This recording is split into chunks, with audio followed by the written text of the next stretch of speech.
The Grizzlies' long pursuit of Allen Iverson may finally be coming to an end, as Iverson making the announcement within the last hour via his personal Twitter account. Here is what Iverson posted. God chose Memphis as the place that I will continue my career. I met with Mr. Heinsley, the owner, Chris Wallace, the GM, and my next head coach, Lionel Hollins. Again, that is from Allen Iverson on his Twitter account within the last hour or so. For more on this story, we welcome ESPN.com senior writer Mark Stein. Mark, again, Allen Iverson seemingly extending his career to his 14th season. What is the latest?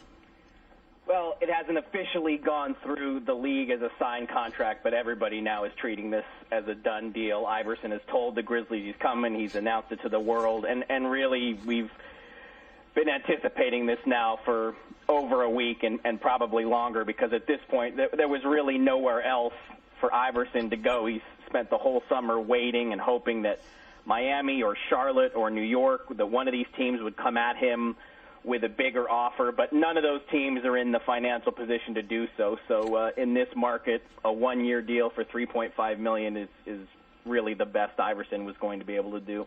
Yeah, and considering, far less than what he made last year, nearly $21 million with Denver and Detroit. Mark, your thoughts on Iverson making this decision, extending it one more year versus hanging it up?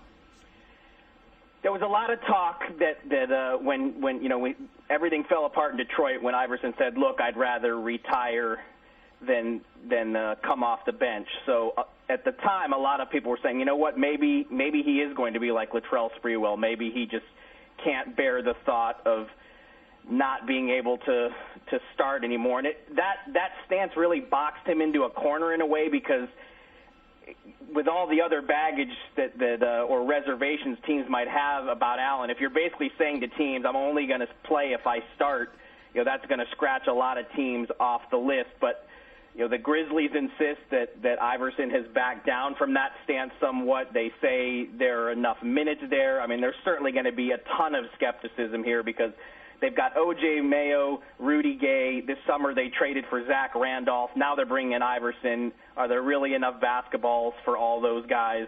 I mean, there's going to be huge skepticism. But you also realize this is a team that's had huge, huge trouble selling tickets.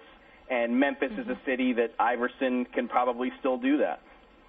So it'll be interesting to see how much time Allen Iverson will see on the court, but also the effect that he will have in the locker room with the Grizzlies. That is ESPN.com senior writer Mark Stein with the latest on Allen Iverson.